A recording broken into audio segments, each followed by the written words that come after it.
Hold on, it's catching it.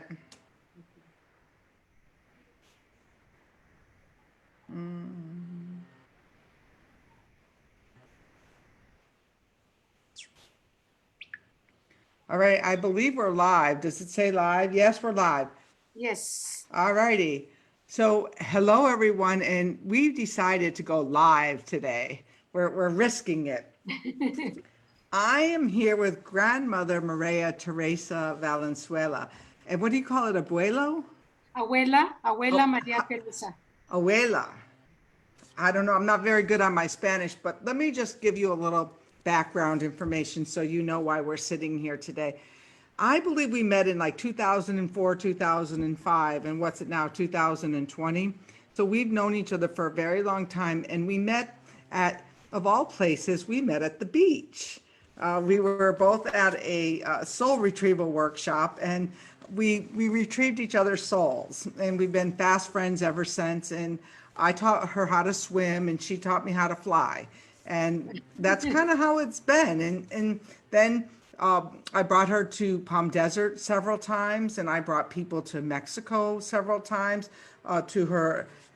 How do you say it? Tequepan? Tequisquiapan. Tequisquiapan. And Maria Teresa is also a very influential because when we were at the pyramids together, it's when I first heard the wind whistle. And remember that we were there and I'm like running around the pyramids looking to get this wind whistle. And then of course, once I found one, I wanted 10. And so they put up with me as I did this, but none of us knew at the time where the wind work was going, or if we did, we didn't really know the magnitude of what was about to happen. But so we've been very intertwined and interconnected all these years. But the last couple of years, she's really gone kind of quiet. And so I'm so excited to have her here. And I wanted to remind her about some prophecies she talked about back in 2005. And she wants to talk about some of the pandemonium she's seeing in the United States, which actually really feeds back into that story you wove for me many, many years ago when at the pyramid you told us all, and I'm going to dig out the prophecy video because I actually filmed it and try to weave it in with this and or share them side by side. But we talked a lot about how we were heading into a time where we needed to live more simply. And something you told me then was pay off all your credit card bills, Americans, and get yourself more manageable. And so for the next 15 years, I worked on getting out of debt. And I took your words to heart. And I don't know if you know that, but a couple of months ago, I was so excited when I paid off that last credit card bill and thought to myself, okay, now I'm not tied to, that monster of debt and that monster of, gotta have. So welcome. And we're really excited you're here. Gracias, Renee. Yes. So talk to us. Well, like Renee said, life gave us an incredible opportunity to meet again. It was a gathering in Cancun. And when I meet people in my life and I form like a very, very, very strong connection, well, I believe a lot in reincarnation. So it's like I found and met my sister again from another life. And yes, yet at that time in Cancun, I was traveling a lot and I was sharing a lot of prophecies in terms of the times that were happening at that time. And as we know, prophecies with a lot of vision of what possibly was going to happen in the future. And this prophecy that Renee wanted me to share with you, that I called Renee the other night and I said, remind me. Because I was telling her too that well, my life took a turn too. I'm a madrina, I'm a guide of the spiritual practice of Santo Daime. I don't know if many of you all know about the Santo Daime, but it's a spiritual practice from the Amazonian in Brazil, and our sacrament is ayahuasca. So the last wow, about the last 10 years, I've been very involved in that practice. And gracias, Renee, for surfacing the prophecies again.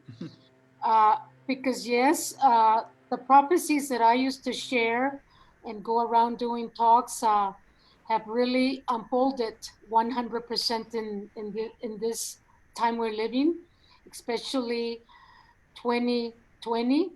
And from what I understand too, from other elders here in Mexico, that there's more unfoldment of harder times that are coming, especially the coming 5 years that will be unfolding with some hardships.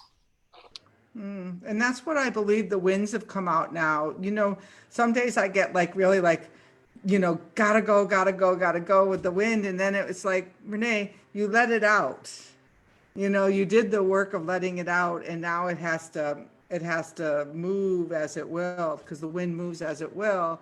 And that we're only entering this time that I'm calling the decay.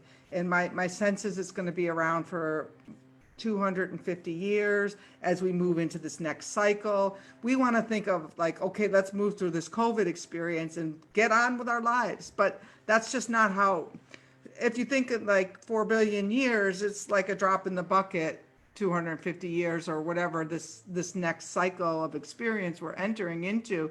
And I also believe I'm not in the Santo Daime Church, but I certainly believe in the work of your work for sure. And I've worked with a teacher now for 10 years, but I'm not like, I don't, your practice is solid. My practice is I dabble in things except for the wind. Yes. So Renee, I wanted to share a little bit that prophecy that I shared with you and some of the community there in southern Mexico, which was the Mayan prophecy. At that time, I was traveling a lot with one of the elders from Guatemala, from the Mayan lands, and we were going around sharing this prophecy. There were other prophecies too that I gave talks, but I think this is the most important one that that has unfolded.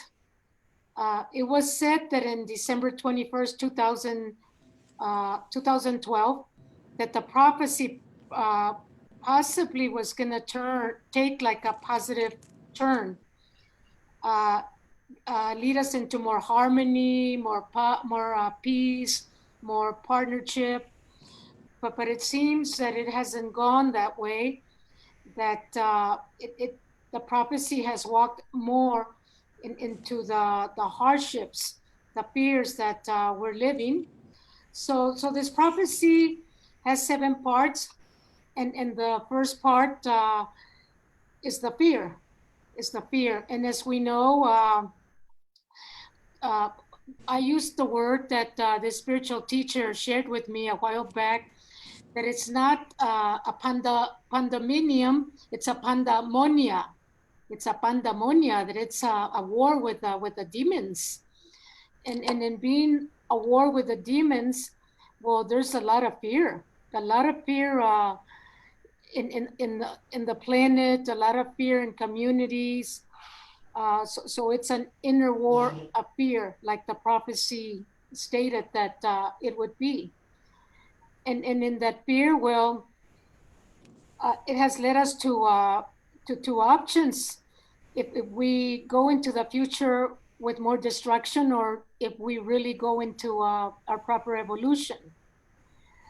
The third part of the prophecy is faith, that we as humanity on the planet have lost our faith.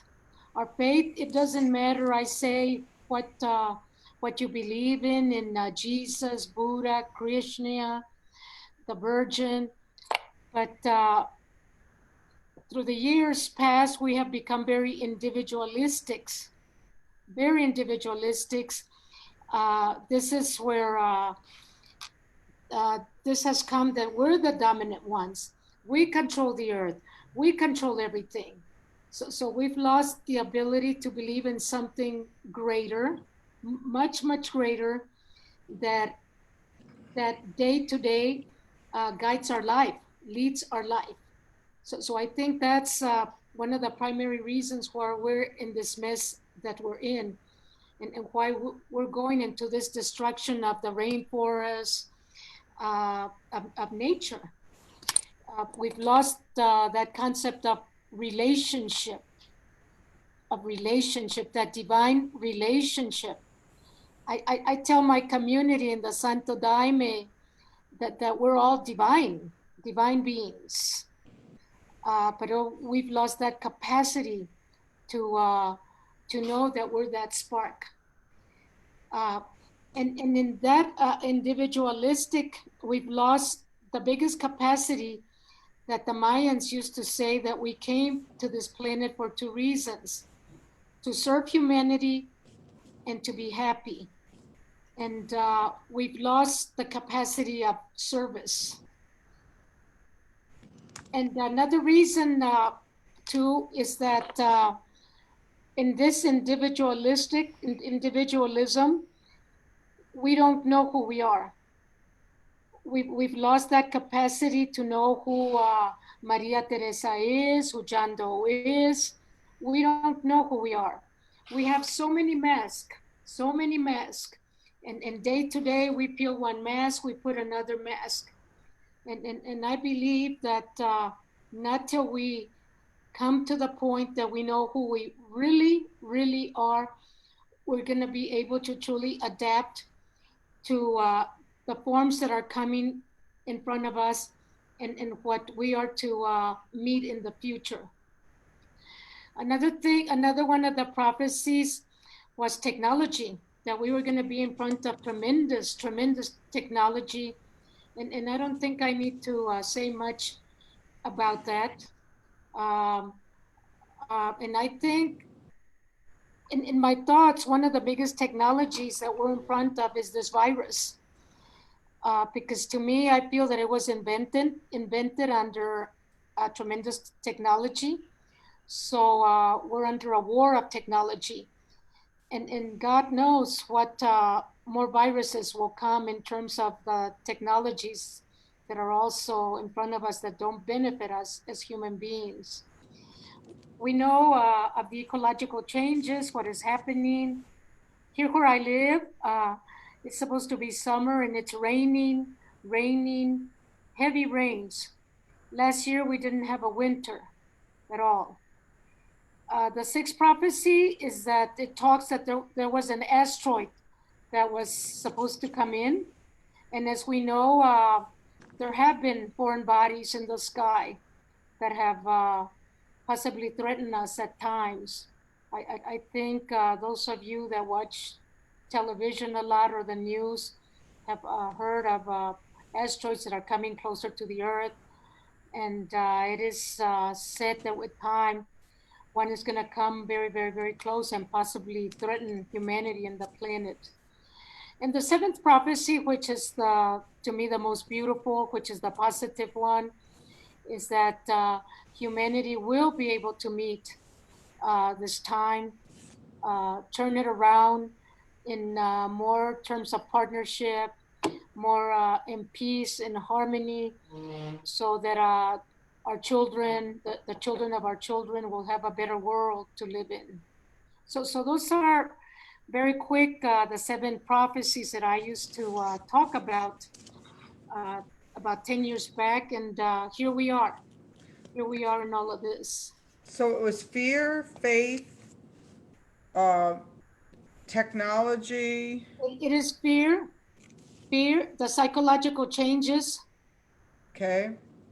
the ecological changes, Okay. the technologies, Okay. the asteroids, Okay. and then the money, The money. and then the last one is the new world. Because also going back a little bit to the prophecies, because I kind of skipped too, in terms of the psychological changes, they used to say, a lot of the elders in that time, that there will come a time that there would be a lot of schizophrenia, a lot of psychosis, a lot of neurosis, a lot of depression, a lot of fear. So here we are. Here in my country, in Mexico, there's a lot of new cases of suicides. There's a lot of young people that have taken their lives. So that's a big one. And it has to do with the first prophecy, with fear. With fear. Because psychologically, in terms of, I always go to spirituality, we're not prepared to face what is coming. So one falls to the dense part of oneself, which brings in the denser attributes, the more negative attributes. And then money, well, we know that I listen a lot to the news sometimes in the United States, and how this new world order wants to change the money, the new money that is coming. Money too, here in Mexico, our economies are very, very, very low, very, very low. So a lot of suffering, a lot of more poverty, because there's no way to pay people. Yeah, that's a big one. And right now there's a change shortage, and really pushing to a cashless society, and all of those things. Are you finding that in Mexico too, that they want we're now using our ATM cards and our Venmos and our technological money things, whereas before we used to exchange a dollar bill or a quarter? Well, in Mexico, Renee, because it's more like a third world country, and the economies are low, low, low. So what is happening? People that had a little bit of money had their businesses, their tienditas, uh, and because in the quarantena, we call it the quarantena, the pandemonium, to stay inside. Uh, People were not going out at all. So the little money that they had was saved. So a lot of the small businesses closed down, closed down. And in many of the stores, it reminds me a little bit of Cuba, when I used to go to Cuba, that the stores hardly have any groceries. So these places are going to shut down. So Yes. here, so here in Mexico, there's a very big movement right now to plant your gardens. Even if you have a very small garden, plant your lettuce, your tomatoes. So it's a movement that is moving rapidly, because we're starting to understand that we're not going to be able to rely on the peso, or on these stores that used to carry food for us to eat. Yeah, that was the biggest surprise at the beginning of this, stay-at-home order, was that I'd walk to the grocery store, which was a few blocks away, and you know, whereas I'm used to being able to pick from a whole butcher's market, it'd be like, okay, you can get one piece of meat, and there was only vegetables that there was there. Like, so, okay, today I'm gonna have cauliflower, and it was like a daily trip. And I've been saying for years that if one kind of pandemonium type thing like this, and there's going to be no groceries, because I could see after a busy holiday weekend, but then we saw it at a whole new level, this spring when this happened. And really, uh, you know, ask yourself, how were you prepared? Did you have what you needed? And I did have what I needed, and I was very aware of how tenuous all that really was, and how it was all built up to be something that it couldn't sustain itself in the fact of a shutdown. Yes, yes. Well, for myself and many people here in Mexico, during the cuarentena, that the word in Spanish is cuarentena. Um, like I said, we depend on small stores, and we depend on our markets that carry like a lot of vegetables and fruits. Uh, but because everything shut down, there were no fruits or vegetables coming into the pueblos, into the towns. So we also had to rely on eating less, and saving our money, the little that we had. So it was a big lesson in that term, and it has been a big lesson. But in a way, it's a good lesson, because in eating less, people talk that they're healthier now, and they're having to learn new ways to eat that are healthier. I found that too, that like when I go to get something processed now, my tongue has changed. Yes. Whereas you could go out and grab something fast, and now all of a sudden it's like, oh, that doesn't taste good anymore because I've been cooking at home for so long, and I'm a good cook. So, but we didn't even know that our taste buds were so off. Yes, exactamente. So I think out of the cuarentena, many positive things came out for myself. And I talk about my community, my spiritual community, because that's my spiritual family. And we've talked a lot in terms of the cuarentena, what happened, the positive and the negative that resulted from that.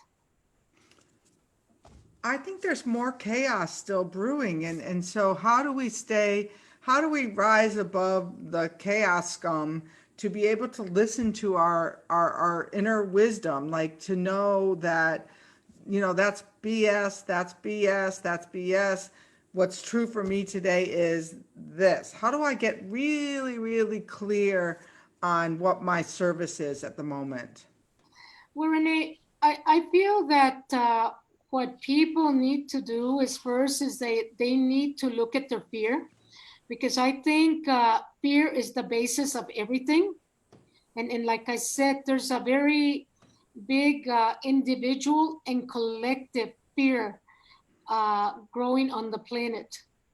And I think I always use the example of the native feather, that the one needs to get on the the the road of the feather, and walk direct, direct, and focus yourself on understanding what that fear is about, turning it around to the positive, what you need to accomplish uh, that day. I say day to day, dia a dia, dia a dia. And also, you need to stop watching so much news, uh, so much television, so much what is happening in the world in some way, because as we know that it invokes a lot of fear, and we really don't know how much is true. And in taking that direct path, one needs to start praying, meditating, focusing on your service, what you need to do to serve humanity. But I feel that a lot of it is that there's so much distraction from the outside. So the work at this time is to go in. You need to go in, focus in. That's the work. And I feel that in many ways, I'm a little bit disappointed, because I've noticed that many people did not accomplish that during a tremendous opportunity that we had to be inside our houses, inside of us. Uh, People still had that mentality of so much distraction. So that's where the fear, the suffering, the anxiety. I told one of my spiritual teachers from Brazil when the cuarentena started that I felt so blessed, because there were many men and women in the world that have had great opportunities in the past, like the yogis, nuns, that had opportunities to go into caves and stay there like for a year, 3 years. And I said, I feel blessed because I have the opportunity now to stay inside my house for 4 months and go inside my cave, and really get to know who Maria Teresa is, her good parts, her negative parts, start looking at my mask, peeling my mask, looking at myself, and gathering my prayer, looking at my fears. So the 4 months were a tremendous initiation of a purification, of a purging for me to come out and face what is in front of me. Lucky you. I was working like, because I work in addiction treatment and now I'm moving into mental health of all things. And I wanted to go to the island and write the next book. And spirits are like, no, no, no. This is what you've been training for all these years. Now you have to get into work. And I think let's talk about that, because I don't know that people knew that all of those 30 years of training we were doing, all the 25 years was in preparation for this time, not like that it wasn't play. It was, we were prepared and we didn't even know we were getting prepared for some of us. I mean, I knew I was doing something for some reason, but I had no idea until I was standing in this chaos, holding courts for for all of the people who were struggling out there. And it was, and I'm sure you felt that in your cave too, that we were holding space for a lot of people who were drowning and not doing quite as well as we were, because they hadn't prepared as well. Yes, because I think, Renee, you and I talked about this way back, that I feel that our generation and a little bit of the generation behind us, that we came into this planet at this time with a very, very big mission, kind of like a preparation that in a very conscious or unconscious way, we knew what was coming. We knew what was coming. And a lot of us that were more awake in the past years took more opportunity to really prepare ourselves spiritually or in the material world. And in that too, I think the ones that were more conscious open oneself to service. How was I gonna serve my brother and sister when the bomb hit? Which I know, Renee, that you're all my respect and admiration, because I know that you're a great medicine woman of service. And to me, that's what a true medicine woman is. It's service, doing it with a lot of humility, humbleness. And I've always known that about you. Well, I've become more humble over the years. Let's get real. We've known each other for a long time. It took a long time. I had a trip a few times and really, but I think that was all part of the learning to really find that place of, and in yourself. I mean, we've really watched each other grow over the years. So talk about, so you down in Mexico, and I say down because you're south of me, not because you're down in Mexico, but that they look at the Americans as having a pandemonium. Are you speaking specifically to the Americans, or are we? I mean, we're at the center of things and we're not doing so well, it doesn't seem. I mean, or is it just worldwide? I'm talking about collective as a planet, because I think the time has come that we need to end this understanding that I'm Mexican, Renee, you're American, I live in Mexico. I think if we're gonna advance forward, we need to consider ourselves that we're one human race, and we live on this wonderful, wonderful planet.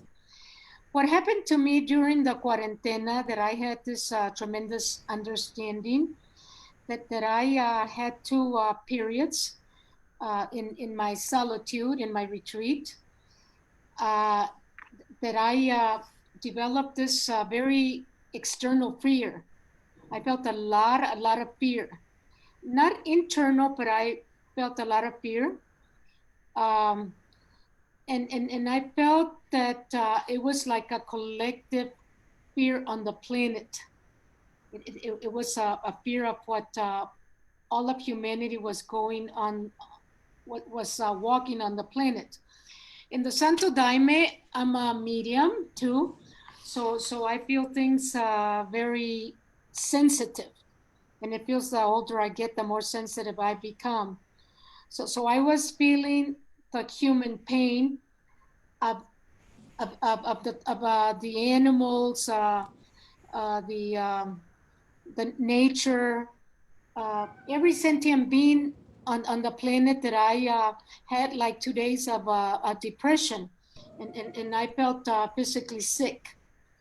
So for me, it led me to believe that this is not anymore about Mexico, the United States, Spain, or about my friend that lives in Peru, Papapareta. This is now about every sentient being on the planet.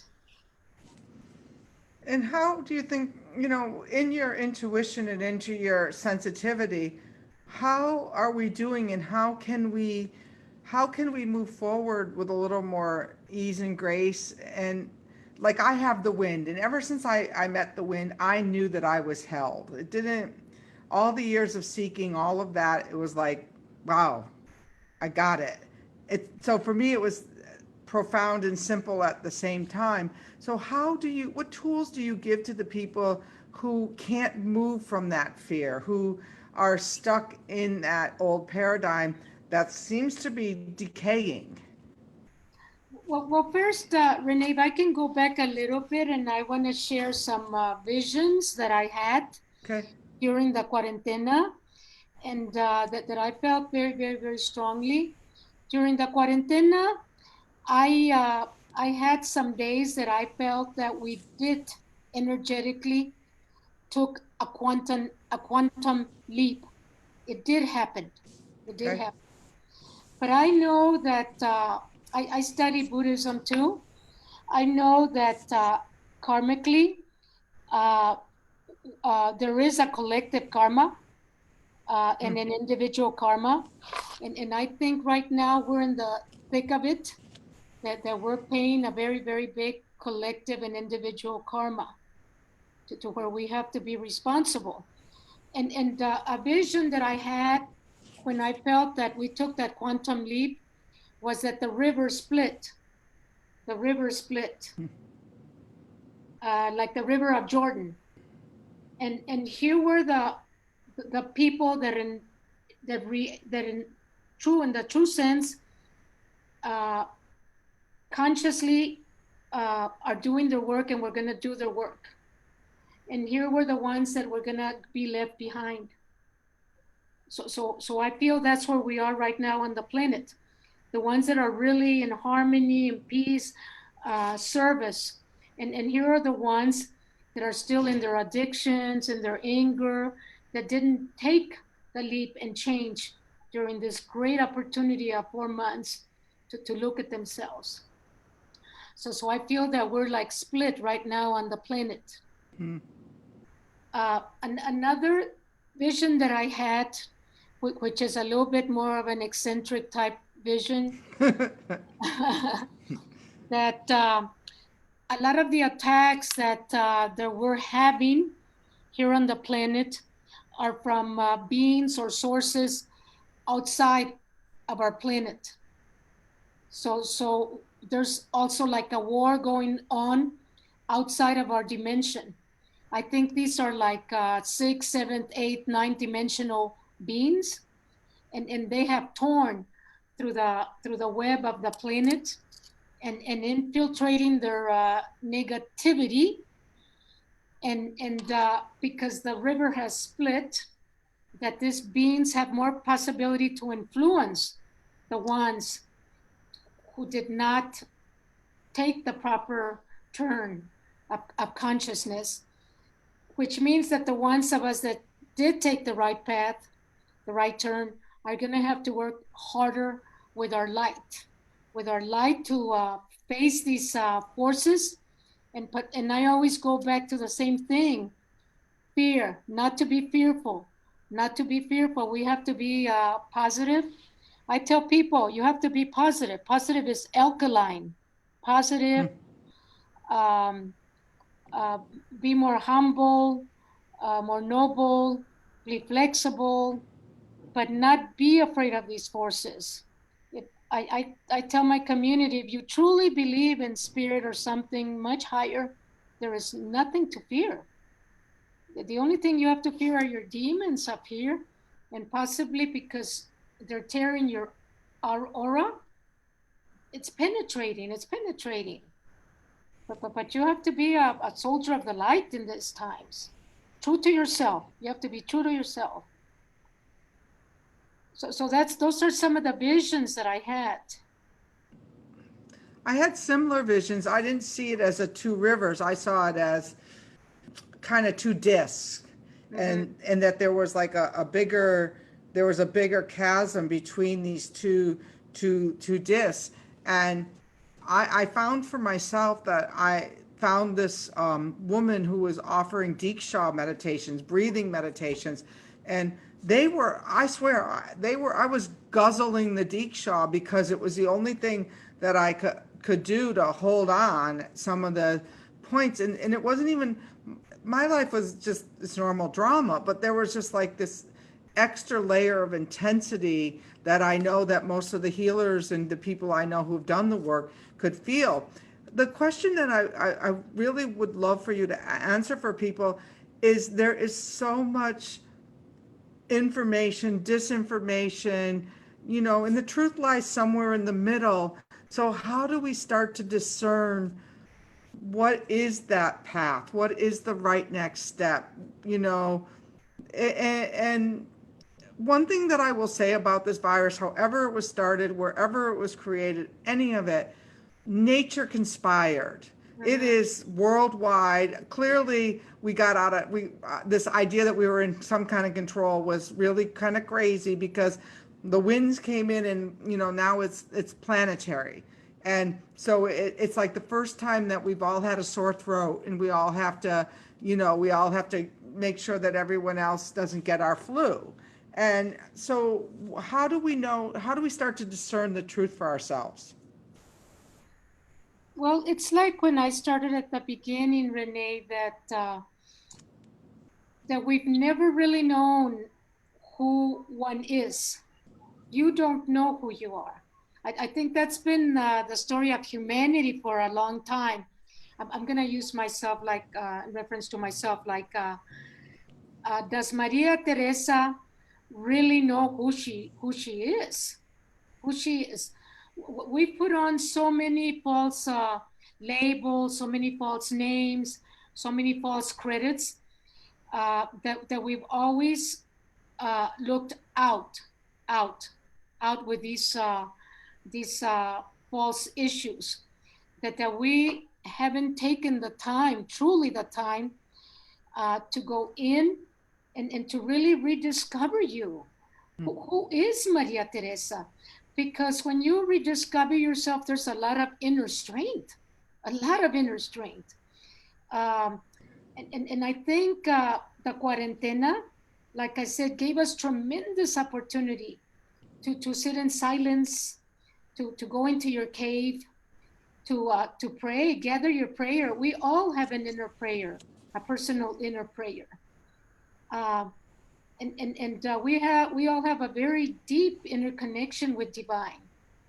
We are the divine, but like I said, we're always seeking outside.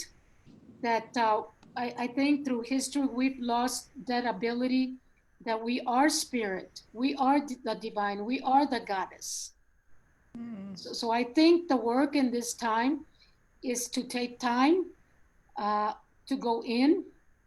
That's why I like the Santo Daime a lot, and the process that people pass when they drink ayahuasca. As you know, Renee, because it's a very personal process that you drink the medicine, and you have to go through a very, very intense catharsis. It's where you have to look at your mirror. I think that's the question. You have to truly be honest and look at your mirror, go through your catharsis, to be able to come out at the other side with wisdom, to to have a better life. But that's what I'm teaching people right now, that they need to go in. I don't see any other form really, Renee, in these times. Yes, I agree with that. The change, the way I refer to it in the wind work is that we're sailing from our own ships, our Mhm. own wheelhouses, And that doesn't mean that we're not all connected, but the only my true north or my magnetic north is not your magnetic north because you're standing in a different place. And if I do that inner cleansing, that inner work she's talking about, which I find the medicine work to be very profound with the right teachers, there's a lot of people out there doing it that I don't recommend, but the true teachers like, Grandmother Maria Teresa, who's been working with her own healing for so many years, that 23 years. exactly that this is the only way, because when I see that I'm full of shit and I say, oh my God, you're full of shit, Renee, and I clear that out and then I come and try to show up as a better human being, then I show up and make better choices. And so for me, it's always been your personal healing that is the key for our global transformation. And that as you said it so well, we're all one humanity. We like to think we're separate, but we're not. That's Yeah. what. And the sadness is if I'm here and if my brother and sister is here, and if my brother and sister is angry, yelling, and if we're all connected, the sadness is that it's going to affect me. So there's a lack of responsibility for your relation. So that's another thing. And another thing too that I thought of right now is compromise, compromiso.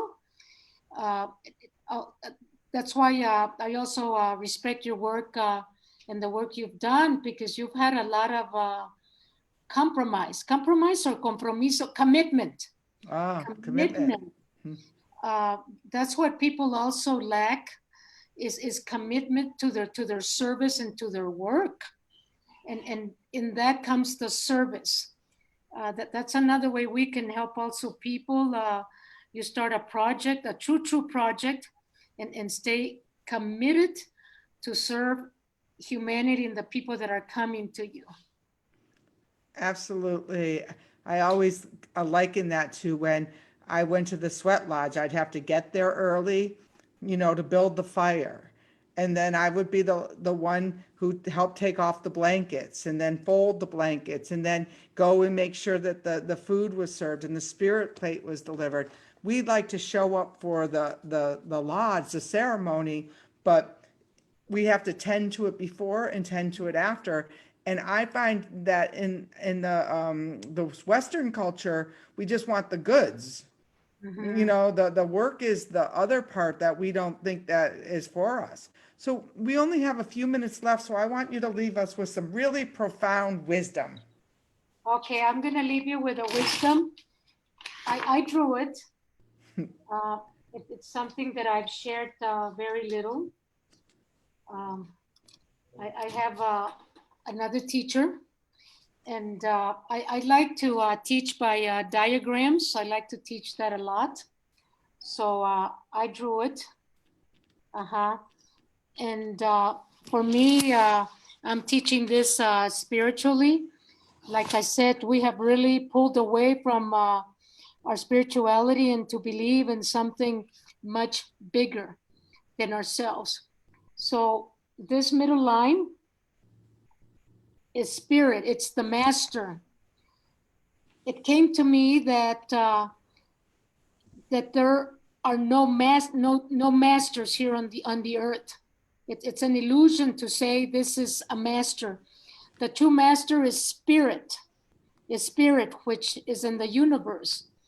And spirit comes down from the heavens to the earth and filtrates spirit. So we are spirit. Everything around us is spirit. So the master is bringing down spirit to us on the earth. This is the extension of the mother, the feminine. The mother is always behind the master, the father. The mother is the great protector. That's why we need to honor the mother, the feminine, in the universe, in the earth. And she brings down her extensions to the planet, to the earth. And in bringing down to her extensions with the spirit of the divine, here we are in spirit. She procreates with the earth to give us all the creation that we have here, all the creation. And because I believe in Buddha and Jesus are here. They're two brothers. But the most important in all of this is spirit. It's the teacher, the master that comes up from above to the earth to penetrate us with this energy of spirit to procreate here on the earth. And we are spirit. I leave you with that wisdom. We are spirit. We are the divine. We are that procreation. And that's why we need to pray, say our meditations, our mantras, return to that spark that we are this divine that is coming to the earth, and that we are always protected by the mother. The mother is always behind us. So I leave you all with that. Hold on a second. That's great. Uh-huh. I tried to take a picture of that. I'll have to grab a picture afterwards so I can. Picture. You send me a picture of that, would you? So that is beautiful. As always, I'm so honored that you could take time from, I know that you're a spiritual leader and you do a ton of work, and you're always invited back here. And trust me, I've been trying to get her to speak now for about 2 or 3 years. So when she said, Renee, I'm ready, I'm there like, today, how about today? And I've missed you. I know I've missed you too. I do need to come down, and we do need to go. We do need to go talk to whistlemakers, and I need to come. And that was my great sadness, that I kept saying I'm going to come down and we're going to go meet Gregorio, and we didn't, and I didn't, and so I'm very sad that he passed on. But I also know that he did the work of opening up that portal, because I don't know if you know this, Maria Teresa, but right before the book went to print and we started shipping the wind whistles, that when they raised that supermarket in Mexico City, they uncovered Icatel's wind temple. And it was the exact same time that the book went to press. And I know that it's all related, and that, and someone sent me recently, and you don't know this either, a picture of the divine wind mother. Wow. And it's a temple, it's a church in northern Peru. Wow. Yes. And so, and then when I went to look that up in Google, it said, you will know me, I will come on the wind. So, wow. Yes, I know the wind has everything to do with the divine feminine that's coming back to this planet, but it's a long story, and stay with us as we unfold it. And I look forward to coming to visit you when I can come out of this quarantino.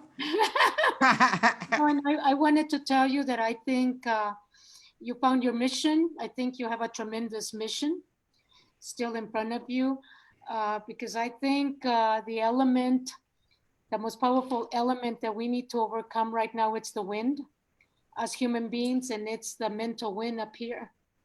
I think that's where all our negative perturbations, our emotions are brewing. So you have a tremendous mission with the wind. Well, I'm glad that I have partners like you, that's Sami. I'm glad that I have partners like you to walk this mission with, and all of the other people out there listening.